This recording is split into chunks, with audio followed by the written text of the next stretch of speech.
What is up? It is me. It is I.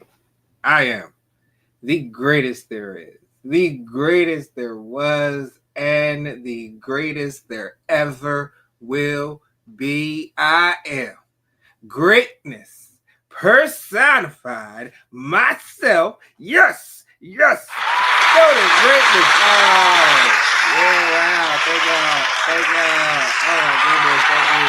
Thank you. Thank you. Not you. She was doing good. Yeah. Oh, goodness. Sit down. Shut up. Show some respect. Gosh, I am all off today. And bienvenue. And I am here with the man of the hour. Because they come from all across the world to see the man who wears the crown that hangs 2 inches from the ground. This is my job. He is your king. My job. He is my king. My job. He is King Kevyn.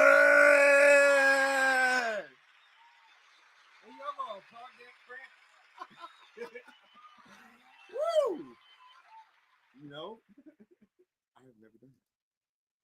I have never done that. I won't rob you of your thunder. Go for it. Yeah. That said, here, the jerk of the year. What's up, everybody? Thank y'all so much for tuning in to another great show. Great show, yeah. A wonderful episode of the GreatMines Show. It is going to be a great show. That's all this prelude is all for. Like a great episode of RuPaul's Drag Race season 17. This is episode 12. We were 4 episodes left. Yeah. 5 queens left. Mm-hmm. Ooh, we are there. We didn't make the stretch. Before we talk about the episode, I just gotta ask: how do you feel about the season from start to where we are now? About like how you've attached to the girls, the challenges, the mishaps, the emotions. Like this episode, this season was a lot. When you really like look back from the beginning, a lot has happened. We had fraudsters because I still don't understand how Harmona Lisa ended up on that on the show. I don't get the appeal. She got, I just don't. She got invited out from a book tour. So yeah, I am very much. It is what I expected. Drag journalist sources. Pretty much set the expectation, and it has gone through just like how it was sourced.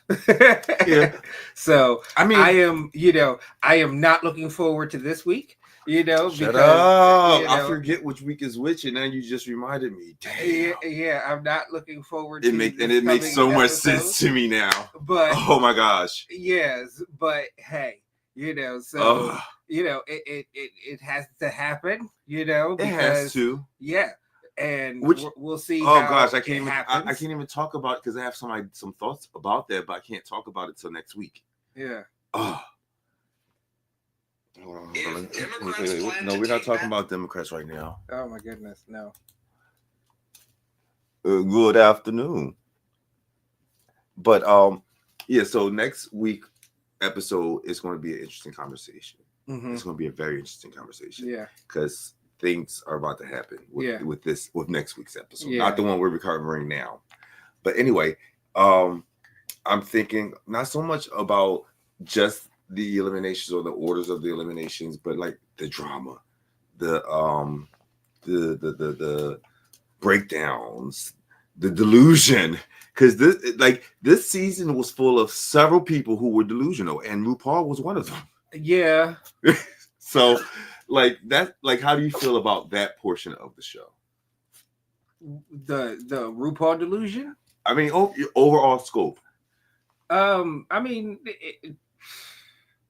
I am, I don't know if I still, the thing about it is looking at what Lydia has shown and also Lana has shown, to be honest with you. Mm-hmm. I don't know if I looking back at the season, I do think that Crystal Envy went home way too early. Yes, she did. Extremely too early.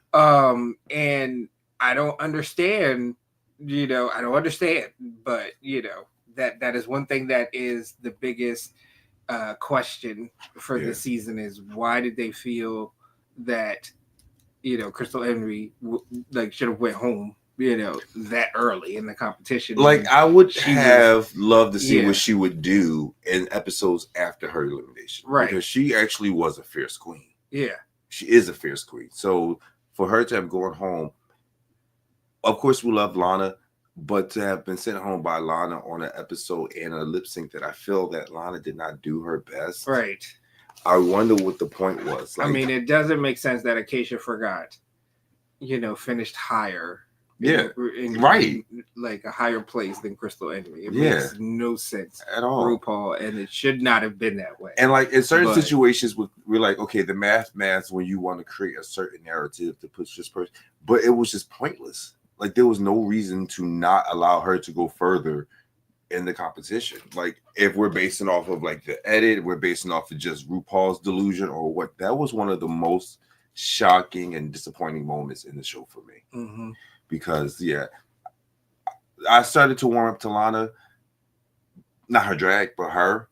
Whereas with Crystal, her drag was there. Like she was one of the more drag. Corey Kyng lasted longer than her. Yeah. Like, come on, what? Right. Like, and looking back at Corey Kyng, like, I don't think that Corey Kyng should have lasted longer than Crystal Envy. Like, it should have placed higher than Crystal Envy. Like, that is, I think, one of the themes is definitely going to be justice for Crystal Envy throughout the Aussies. And, like, even though she's not the representative from season 17 on All Stars, which is, like, disappointing, but we'll see. All right. So, how about this? I don't even know if I should ask this question because I don't know like if even saying this would be spoiler territory, given what we know. Mm-hmm. But who would you like to see come back for All Stars?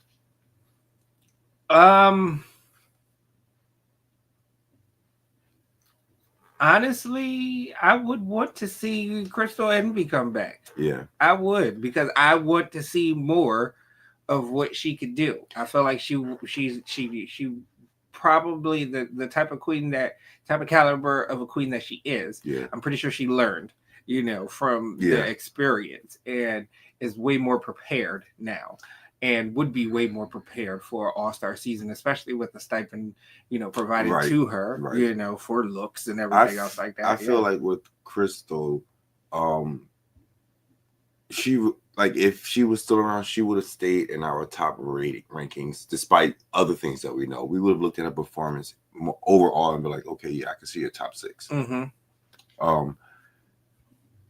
Like I said, when I look back over the season, when I think of a drag queen, like she gives me most consistently what I look for when I want to enjoy a drag queen. She does the hair, her makeup, her looks are on point. Like she is in my opinion, she would have been a queen to beat. Now, she ain't up there with Susie and Anya, but I think that had she been around, she might have been someone else that Lexi was stressing over. Mm-hmm. Would have loved to see her in the roast.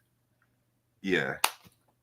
Right. Yeah, justice for Crystal. Yes, and that is a non yes, and that is definitely a non-spoiler pick, but definitely would, want to see her, Yeah, because I think that any queen that is eliminated now, from now on, honestly, can has the chops and will have developed the clout from just the show in general to be a top tier queen out there and headline shows and host shows and things. And a lot of times we know it's not the winner of these shows who win the most. Mm-hmm. Like there are so many queens who are like showstoppers, touring, and they didn't win their season. Right. So this could be a good setup for her like that, because she's one of those queens that if you said she was coming around, let's go see her. Let's go see her when she comes to the city. If she's in New York or DC and it's worth it, the show, yes, let's go. We're going. Crystal Envy gonna be there. Bet. But we'll see. We'll see what the future holds. Yeah, we'll see what the future holds. Now, in this episode, just because we kind of went on a little tangent there, But episode 12 was the charisma, uniqueness, nerve, and talent monologues, where each queen had to tell their bio. Oh wait, let's talk about the mini challenge first. Yeah, so there was a mini challenge where the queens had to pair up with somebody who gets them. And then they had to write basically a biography about the other, and then the other person would read it, basically. Yeah, so basically, I would write about Stoney, and Stoney would read his biography. He would write about me, and I would read my biography. Right. Which it was verbalized, or it was conveyed as an autobiography, because I am Anya Nurs. I grew up in, so it was an opportunity for the girls to be funny, be shady, and most of them understood the assignment. Mm-hmm. When I say most of them, I mean all of them except for Lexi. Lexi did, like, what show is she on? So I don't know. Sometimes it's like, where are you, lady? Like what show did you think that do you think you're competing on? Because, like, I don't think she gets it. Mm-mm. Like, and I've been gracious to her when it comes down to the hormone situation, transitioning. Understand, but there's something more there. I also understand that she is a recovering addict, and that kind of like explains a lot of her quirks and stuff. Mm-hmm. But Lexi, what show are you on, girl? Like, I don't get it. So the girls paired up. So Lexi paired up with Anya, which was interesting because I think the person that supports Lexi the most is Sam Starr. Mm-hmm. Sam Starr thinks so too. Mm-hmm. And she was wondering, like, girl, why would you? And then Sam was standing right next to Lexi on the, like, Anya was just on the other side of Lexi. So Sam had Lexi had the opportunity to just, like, hey sis, here we go. But she went to Anya, which is also interesting because she is so obsessed with Susie too, when Anya's the one in the lead. Right. And she did that because, and she explains in her confessional that she picked Anya because Anya is doing the best. And she wanted to be in close proximity to the person that is doing the best. So that way she could get some shine onto her. And so I thought that was kind of short-sighted in regard, because you're doing this for the mini challenge. Now, did not know that these were going to be the pairs sticking through the mini challenge, through the maxi challenge as well. So not only did they, once they paired from the mini challenge, they were they were locked into that pair for the maxi challenge. Didn't know that, so I thought that was kind of stupid, but hindsight 2020. I mean, it was actually some sound strategy, like, yeah. So I think the mini challenge was they wrote about their partner, but in the maxi challenge they wrote about themselves, but their partner had to do an interpretive dance around whatever their monologue was. Right. So we have Lexi and Anya. Well, so the winner of, so after the pairs had went, so the pairs were Lexi Love and Anya, Love, Anya, Susie Toot, Jewel Sparkles, and Sam Starr and Lana Jarre. And after they read their autobiographies from one another, the winner was chosen by RuPaul was Jewel Sparkles for her biography for Susie Toot, which was very funny. Yes. It was very very funny, as was Susie's for Jules. Sam's for Lana's was definitely funny, and Lana's for Sam's was also very funny. So it was definitely a very very tight race, but Jules did win. Jules did win. She won. Yeah. So one of the perk for her winning the mini challenge was that she gets to set the order for how the pairs are going to perform in the charisma, uniqueness, nerve, talent monologues.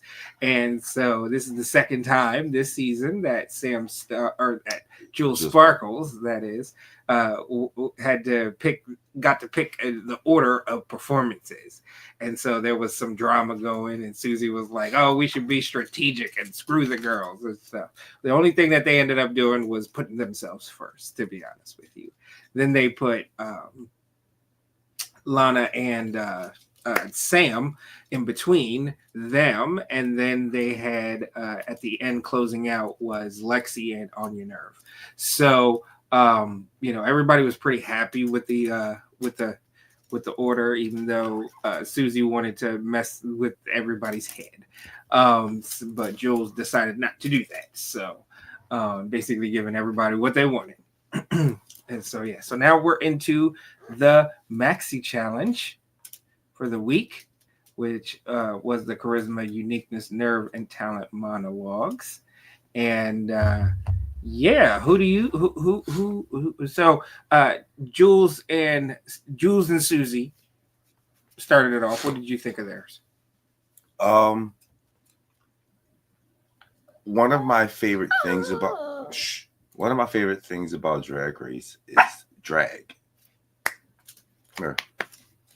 And I think that a good way to surmise a person, which Jules even did it in the mini challenge, is to call Susie Toot cerebral. She really is very cerebral with her creativity, which is interesting because it does work for her, but it's like, girl, get out your head.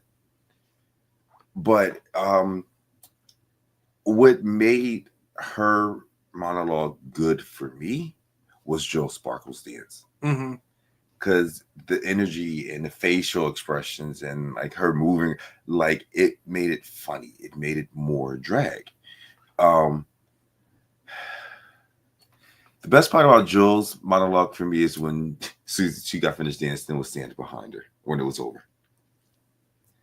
That was like the shadow and everything. Yeah, because it was a whole story to it, so it's not just me being shady. Each queen got to pick their topic, or their direction out of the pink furry box, and we saw Bruno coming in with some, pink shorts on. It was very lovely, and so they had to kind of base their monologues around that, which was pretty cool.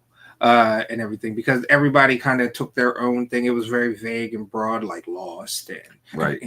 But no, so they tied it, and it's some people do it easily, but sometimes for most people, it's difficult to talk about yourself, especially in the sense of a presentation. If you're not like a public figure who's used to doing something like that, but you have to have the storyline, beginning, middle, and end. You have to make sure that it's entertaining, and we're on Drag Race again, so it has to be drag. And then you have to collaborate with somebody to dance, to interpret what you're saying. I like the challenge because it gives a lot. I like their performance because I think, if nothing else, they delivered. So then we had Sam Starr and Lana Jarre.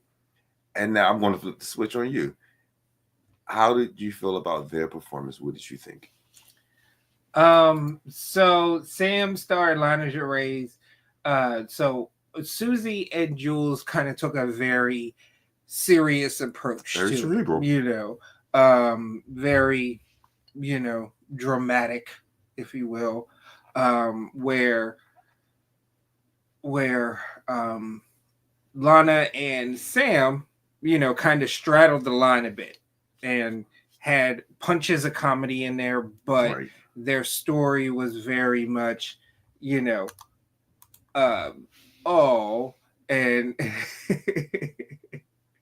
he said it. But the thing that kind of didn't do it for me, all right.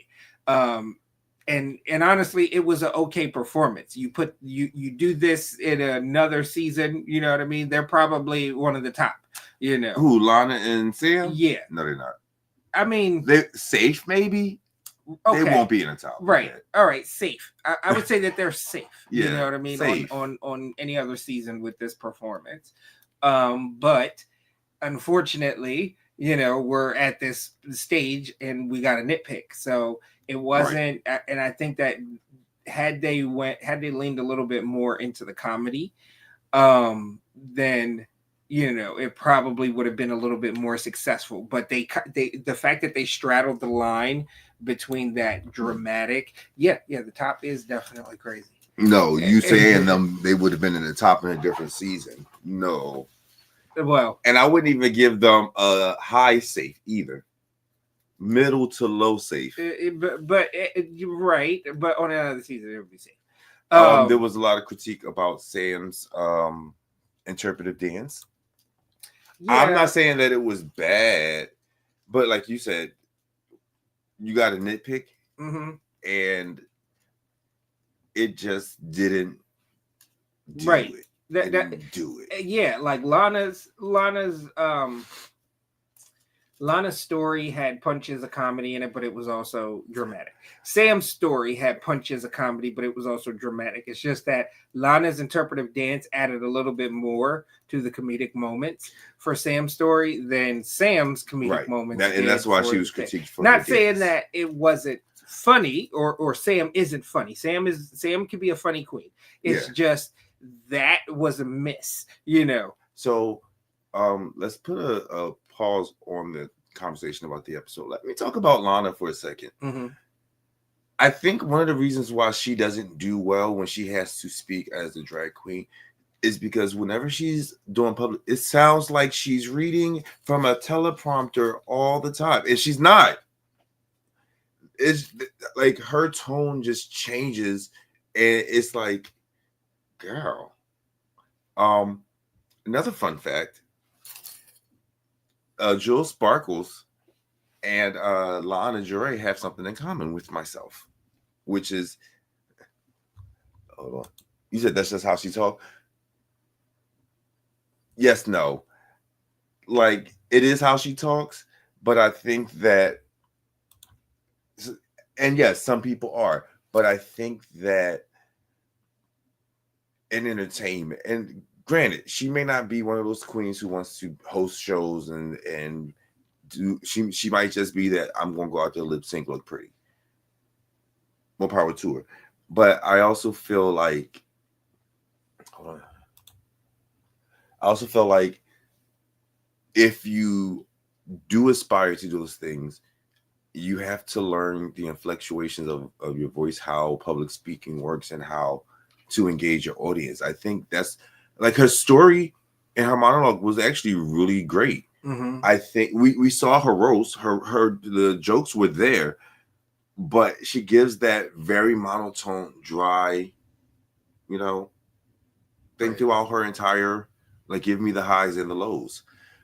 But the other thing I was saying was that Jules Sparkles and Lana Jure have something in common with me, which is the fact that we all did mime at some point.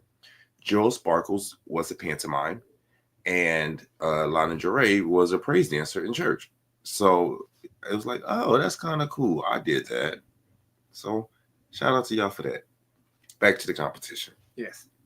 So, I just think that it didn't serve them well to kind of straddle that line between to have the little punches of comedy instead of leaning more into the comedy or leaning more into the dramatic and, really trying to pull on the heartstrings like Susie and Jules tried to do.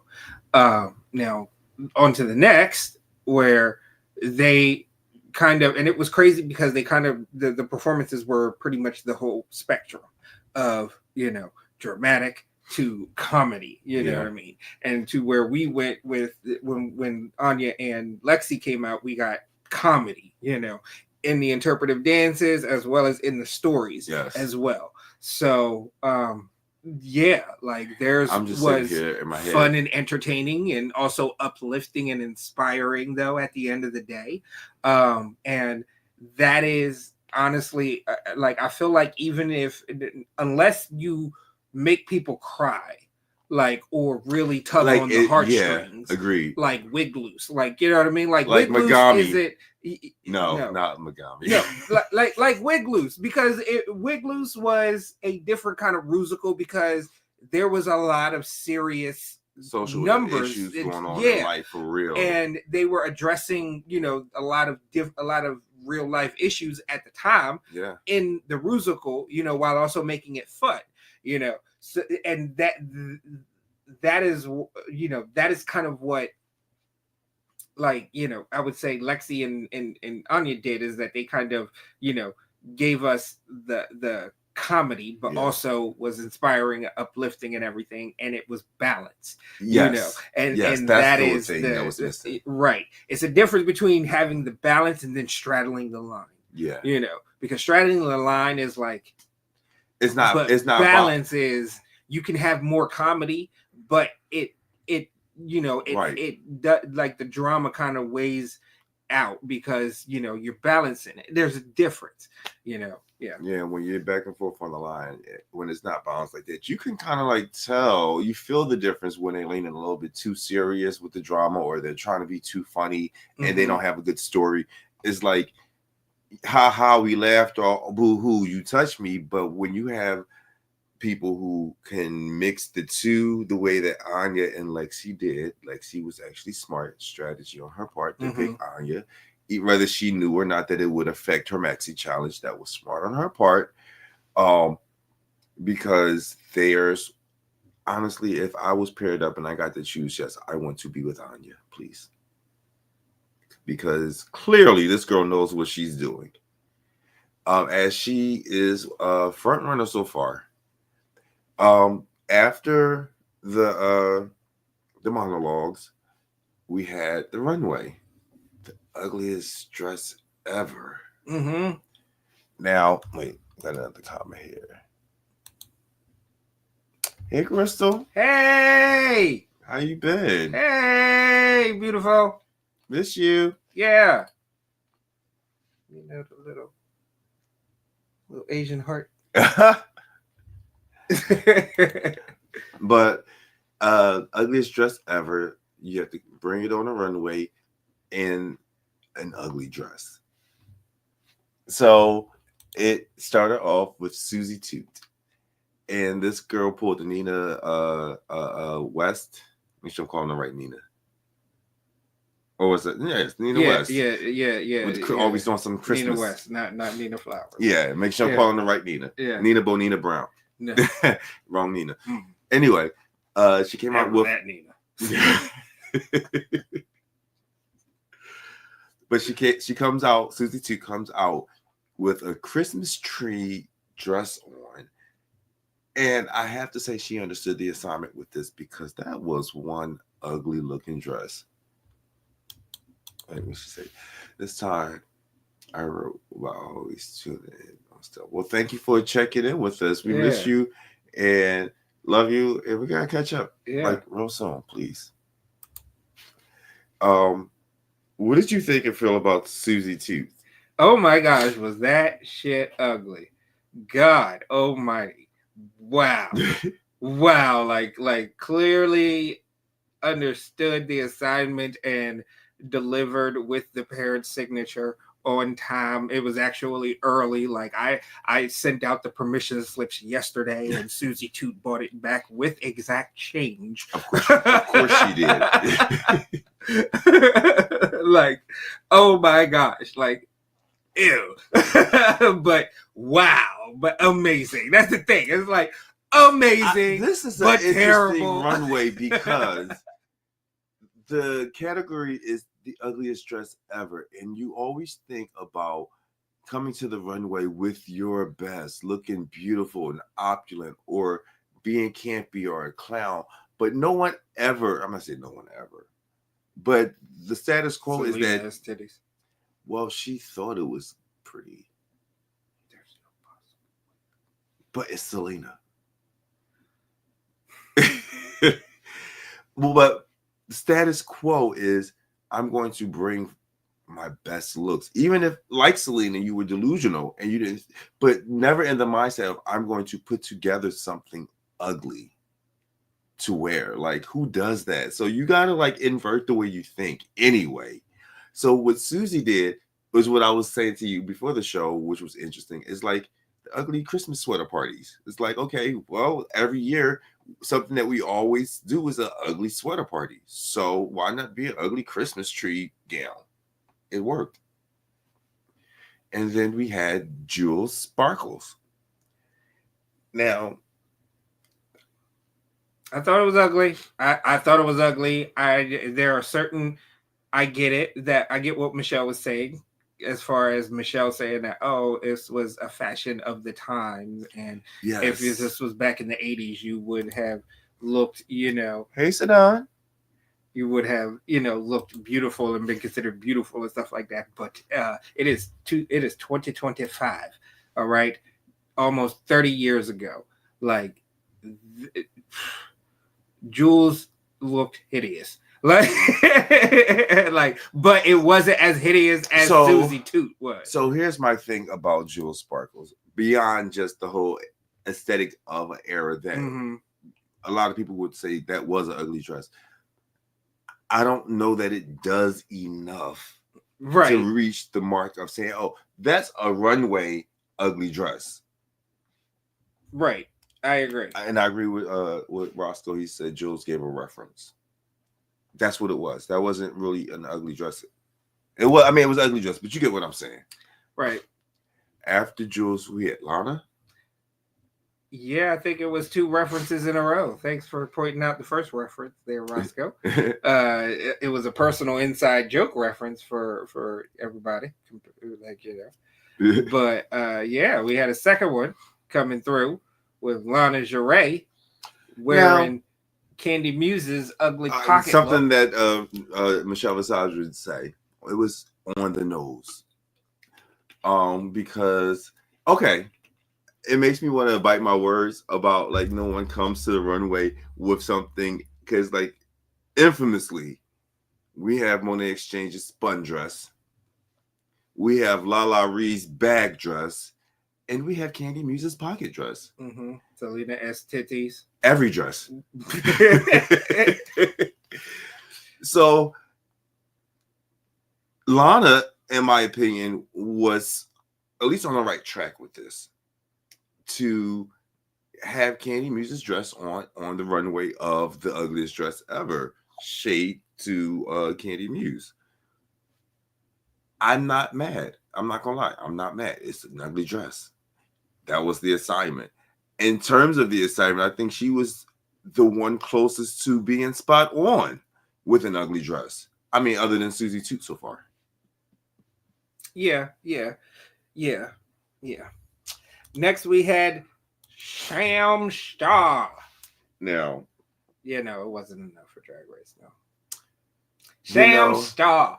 Wow. Now this is different, okay? Because I think that Sam just refuses to look ugly. Like, Sam just has to be pretty all the time, and honestly, I love that about Sam because I love a pretty mom. I don't know if y'all realize, and I know she didn't do this on purpose, because their packages, their looks are prepared before they even come, so they don't like, unless it's a design challenge that week. But I know Sam in the back of her head had shade going on towards Lydia Butthole Collins, because this looks like something that Lydia would wear. Just polished a lot more than Lydia. But she doesn't like Lydia's aesthetic. So to have on something that Lydia would wear on the ugliest dress ever runway, I feel like was secret shade towards Lydia Butthole Collins. Might have been unintentional. Right, because again, she practiced before she even met Lydia, to my knowledge. Right.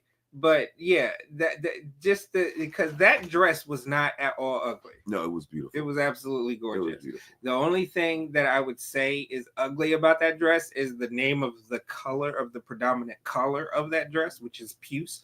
And that is, a terrible sounding word. Yeah. It is.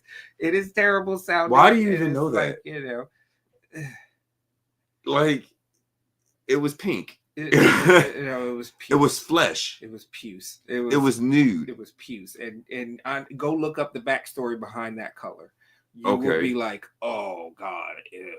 Like, so the name is gross and it has a gross backstory. Yes, as far as where they got the, like, you know, I don't think I want to know the influence and the name for that particular color. I don't think I want to know, just given what color it is. Mm-hmm. Yeah, no, you don't want to know. You just definitely don't want to know.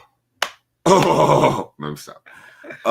After Sam Star, we have Lexi Love. Yep. Lexi comes out with a tutu on a tutu on a tutu on a tutu on a tutu. It was like ruffles. Yeah. And I forgot who wore. It reminded me of a runway where it was like where they had a runway about ruffles, and somebody came out with a dress that was kind of similar, and it was like, oh my goodness. And it was the same kind of, you know, when I saw her, I was like, oh, this is nice. I was about to say, I actually like this. Yeah, I was like, this isn't, you know, this doesn't scream ugly. There's no train. And there's no train. Like, Lexi, good job. Except not for this runway, because this was ugliest dress ever. And that was a very memorable look.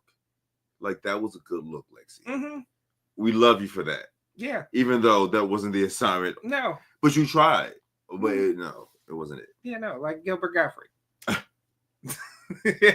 You tried. No, she didn't try with Gilbert. She gave up on Gilbert. She at least tried with the dress. But no, I think Lexi Love's dress was actually really nice. She falls into the same category with I want to say Sam Star. Yeah. Because those dresses were actually really nice. Like two of the best dressed on the runway, in my opinion. This week. And then we have On Your Nerves. Who came out looking like a fucking turkey. Like, quite literally. The turkey. Like the ball sack thing that hangs from underneath the waddle. beak. It's called a waddle. That thing that looks like a ball sack. With the little wings behind, like the tail feathers, like the whole turkey. She was a turkey. Even the feet were like turkey feet. I don't understand. I don't understand. It wasn't a dress. It wasn't ugly. It wasn't pretty.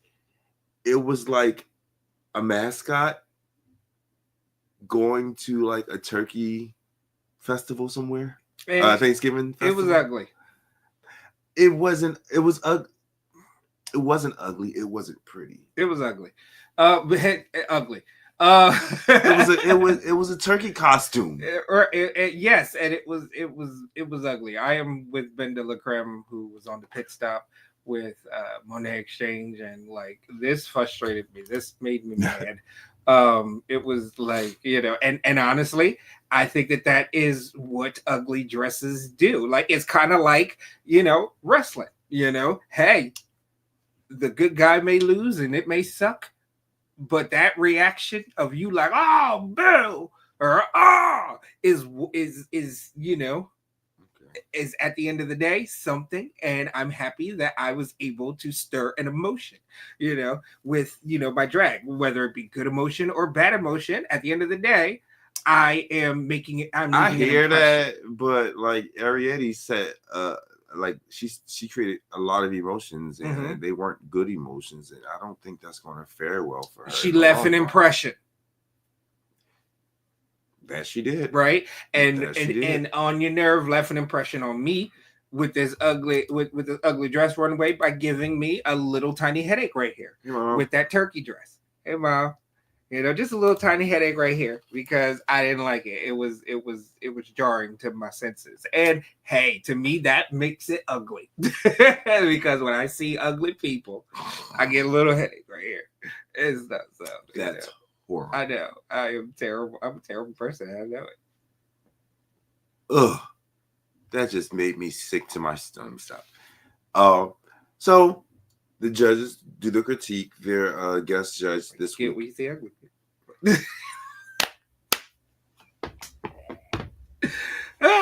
Guest judge this week is Gerard Carmichael, who we know is the comedian who came out as gay and then had this reality show that was very controversial and offensive for a lot of reasons. And now he's the guest judge on RuPaul's Drag Race. It was good to see him. It was a problematic guest judge season that they have this year. So you got Jonathan Majors up next. I would love to see that. I would too. Him and Megan Good, have them both on the panel. Yes, please. Like, gosh. You know who they should have on as a guest judge? Tank. I would love to see Tank as a guest judge on Drag Race. Him or NLE Choppa. Yes. Bring them on. Oh my gosh. And then another reason why I'm not looking forward to next week. What? Judge? Yes. The Roach is back. Oh, yeah, that's right. I don't want the Roach. La Roach. La Roach. Yeah. In French, it's the Roach. I mean, that's his last name. So, like, it is what it is. But I think that for the most part, I agree with how this episode plays out.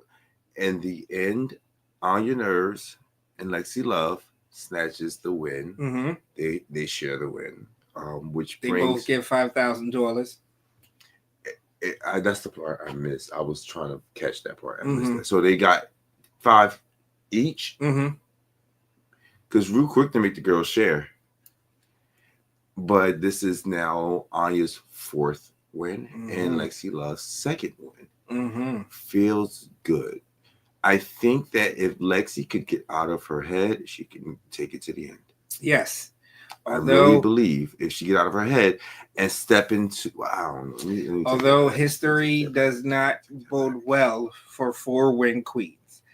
There have only been 2 winners with 4 wins, with 4 Maxi Challenge wins during the season. All right. Which is crazy. The last time that we had 4 queens with 4 wins was last year with Safira Cristal and Plain Jane. They both had 4 wins. Both of them did not walk away with the crown. The last winner to have 4 wins on their season was Sasha Colby. And then the last winner to have 4 wins in a season before Sasha Colby, you got to go all the way back to Sharon Needles. Wow. That's what, season 4? Yes, and there were 3. I think there were 3 queens between them that had 4. One of them was, I think, Shay. Shay had 4 wins in her season, didn't win. Who else? Was it? I'm not sure if it was Trinity or Stat Boy. But I know that there were at least 3 queens in between Sharon Needles, winning, and Sasha Colby winning with 4 Maxi Challenge wins. So winning 4 Maxi Challenge wins does not mean a win. Does not a winner make. What it does is just guarantees that you're going to go further than most other girls in the competition. Doesn't guarantee you're going to win. Yeah. And I would go as far as to say that all the queens that have had 4 wins have made it to finale night. Win or lose, they've all made it to finale night. Right. So that may be this may be the clincher for Anya Nerve. She may have clinched her spot in the finals right now. But it's not too late for her to gain more wins, number one. And she has a Maxi Challenge next week. She has dominated this competition. Very, very sneakily, I should say. Yeah, because in the beginning, she was definitely she was up in the lead. She was up with the lead pack. You know what I mean? Like definitely, the lead pack at the beginning of the game was Lexi, Susie, Crystal, Jules, and and Anya, like those were the leaders of the pack, and then you had everybody else, and then Sam kind of shot up. And I want to revisit something because Lexi's race has not been strong. No. And I feel like we all, like from the beginning, when I said at the beginning, when she got her, I'm just saying, like the trajectory and the outlook, the way we viewed Lexi from the beginning, from her first win, kind of made us think, oh, she's going to be one of those top girls. But her race has really been like shaky, in my opinion, like extremely shaky. So it's interesting to see that she's in the top 5 now, because I mean, she never landed in the bottom, even though there were times I thought she should have. But of the queens that are left, she's landed. She's had more low placements than anyone that has, than anyone that is left. Sam has only had one, and Anya has only had one low placement. Honestly, yeah, Sam has had one. We talking about this? No, this would be 2, right? Yeah, this episode makes 2. Yeah. So, but that low turns into a bottom. I mean, and at this point, because we have 5 girls, or 6 girls in this episode, and somebody has to go home, and you're lip syncing, you're in the bottom, and that's lower points. Like if you're last up there after they've announced the winner in the safe queens, that's a low placement. Yeah, even if you're safe, that's a low placement. Yeah, like when they reveal who's the bottom 2 lip syncing, there's always, well, not always, but most times there's a third queen there. That third queen is a bottom safe. But in this case, we have Lana Del Rey and Sam Starr, who ends up in the bottom. And what song did they lip sync to? Something from Dua Lipa. Yeah, it was Dua Lipa something. So Lana comes out of her pockets. Illusion by Dua Lipa. And Sam Starr comes out of the meat suit. And these girls give us a show. I have to say, I enjoyed their lip sync. There weren't any wardrobe malfunctions. Nobody's wig fell off. Nobody had to like cut their outfit off of them. I have to believe that it was just Lana's turn to go. This is not the point in the competition where RuPaul can give us a delusional moment. Not if she wants to have a next season, because people will leave. Because although it was a great lip sync between the 2 of them, if I had to go off of anything, I would think Sam has played a better game.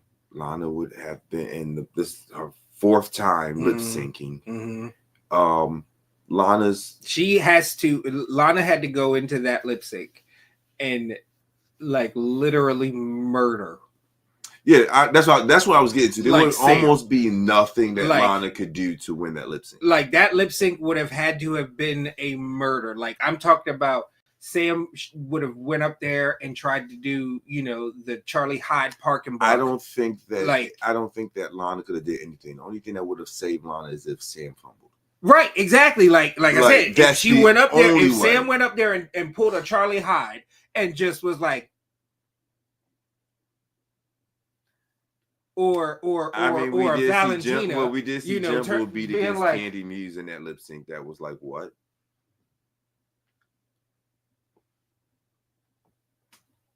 Doing a Valentina, like that would have been the only way that Sam would have lost, because like Lana had to have gone in there, and like totally like ripped her throat out, like like it had to have been a massacre, and it was not. And Sam did everything that she needed to do in order to stay in the competition, right? Which wasn't a lot. Although I do gotta commend Lana, because the last 3 lip syncs to me all look the same from her. Okay. Where she sent the 3 people home. This one looked different. This one felt different. Fair. You know what I mean? And I love that growth I love seeing that growth, in a drag queen and stuff like that, where she just, Yeah, it was. It was her best. I'll yeah, give you that. it was her best. And the crazy thing is, I don't think that was Sam's best, But again, I but don't it think was still Sam better had than to. Lana's. I don't think Sam had to give her best in it. I think Sam also knew she's already studied Lana's her lip sync. She knows what she's up against. Yeah. She does this herself for a living. And let's not forget who her mother is. Yeah, and plus Sam is a cheerleader. Like, I mean, she you knows were how to talking about perform. competitive people, and then just competing that are always competing. You may not think that she's competing, with her just talking with you, but yeah. And you can feel that way. Yeah. Sam's good, but she lost a little. No. All right, I don't know if you heard the first part to this. No. There was nothing that Lana could do. No. That was going to make her win against Sam in this lip sync. Right. Nothing. With four bottoms, no. Mm-mm. No, there was no way. And even if Lana wasn't in the bottom 4 times, her drag race run wasn't as strong as Sam Starr's was consistently from start to finish. There's no way Lana could have won that lip sync. Mm-mm.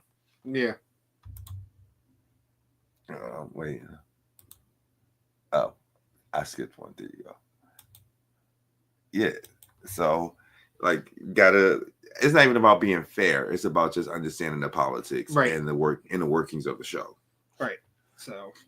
So needless to say, Alana Jarre sashayed away. I think when girls go home, especially at this part of the competition, it's going to be emotional. Yeah. But why am I really getting emotional now? You're never going to see these girls again. I could understand them being emotional because they're not winning that $200,000 in the title and the crown. But y'all know you're going to see these queens again, right? Especially top 6 girls. You're going to see them a lot. Yeah, they're going to be on tour in a city near you. Yeah. And, they have transcended from being local girls. No, yeah, no. Joella, you still going to be a local girl. I'm sorry. But no, because if you watch review shows, because we just did it, or you just did it. Yeah. Joella is one of those queens that is always referenced no matter what. She's like the mandatory meeting of season 17, where she's going so early. She gave little to nothing to the show, but was still so iconic. Right. But so it was delusion. But a mandatory meeting was at her own expense via Plain Jane. Joella was just on her own delusion alone. Yeah. Yes. We thought that Lucy LaDuca was one of the most delulu of queens to ever be on the show. No, Joella. Joella was like, Lucy, I'm gonna need that crown. I'm leaving. If I don't leave with one crown, I'm gonna leave with the most delusional queen in Drag Race history crown, because that needs to be a crown at some point for real, though, Ru. And she already had hers. But no. So I would love for her to get that, but I'm also thinking about the Golden Boot. Who do you think is going to get the Golden Boot? Oh, Joella, and they haven't even given out a Golden Boot in years. And that's the thing. I would give it to Corey. The last person that had a Golden Boot was Selena. And they haven't given it away since then. No, Joella for that. Wait, because Selena still earns it. Selena actually, her looks. But Joella for that freaking glory hole pillow. Yeah. No, that is the worst of all. No, I still feel like Corey's elimination outfit. That is even worse than no. The glory hole Pop Tart was worse than Metamorphosis. With the blow up doll and the really short dress and because it looked like a busted it looked like a busted cartoon character. Joella's was worse than that. The only good thing about that was the RuPaul on the back, and it was RuPaul. You don't get credit for that. And it was on the back, so we only saw it when you were walking away. Right. Joella's going to be a star, y'all.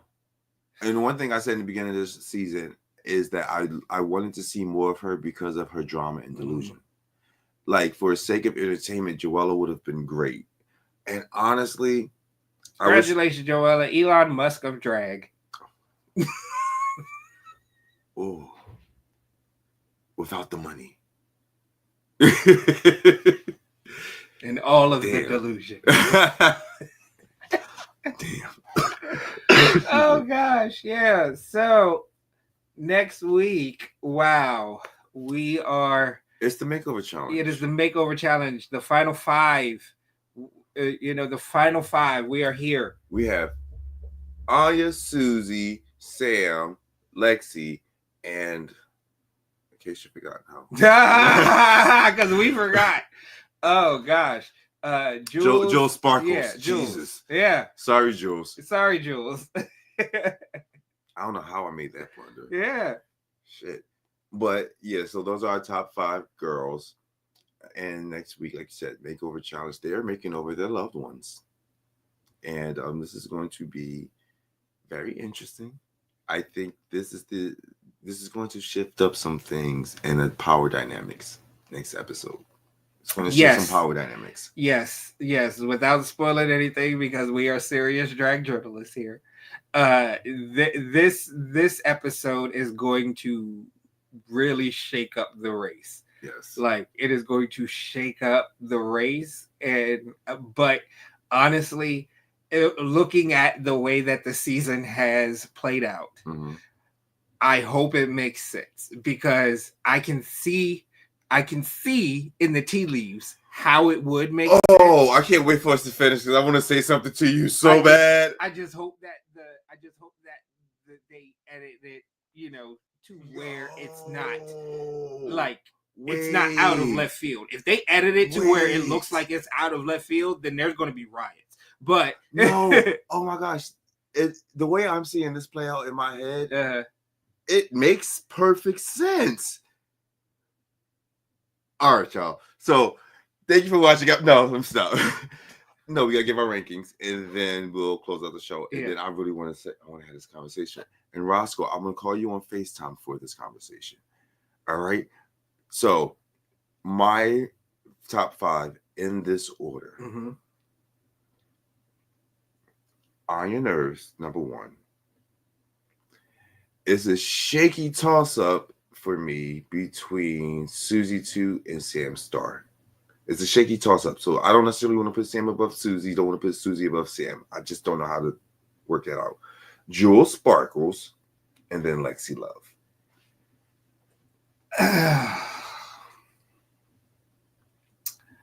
I have Anya. I do have Susie right now, a hair above Sam. You know, her being in the bottom, it's Susie never being in the bottom is, counts for something. I mean, and Susie has more wins, but it's just looking at the overall race, and we know that they're capable of. And so yeah, Susie, yes, Jules, and then also Lexi. So we're pretty much in the same. Yeah, we are. Order. We are very much in agreement. Right, because like that Sam and Susie thing is like, ooh, which day is it? And I can't base it off of wins, because clearly Susie has more wins. But in terms of what they've brought to the competition and where they stand right now, well, no, Sam has 2, but Susie has 3, right? No, Susie has 2, because Anya has 3. Anya became the front runner when she won 3, and now she has 4. Got you. Yeah. Okay. Yeah, so she's double up on everybody. That's right, because she just won 2 weeks in a row. Double up. All right. So, all right, that sounds good. Now, you guys let us know in the comment section. Yes. Your rankings. Your rankings. Top 5. And I want to know why you guys put the top person in the top ranking and the bottom person in the bottom ranking. Let me know in the comments section. If you didn't hear it or we didn't say it earlier, make sure that you like, comment, subscribe, share our videos so that we can get our messages out to more people who enjoy drag as much as we do. Yes, and it really does help us out here on the channel. So thank you very, very much for an outstanding time, an outstanding show today. All right. Well, make sure y'all still paying attention. It sucks. It sucks. I know, but we still gotta pay attention. We still gotta pay attention, folks. All right, Yes. because there's still work to do. Yes. All right, and keep it on. All right, and don't buy a Tesla. And yeah, love y'all. Thank y'all for coming. God bless you and good night. Good night.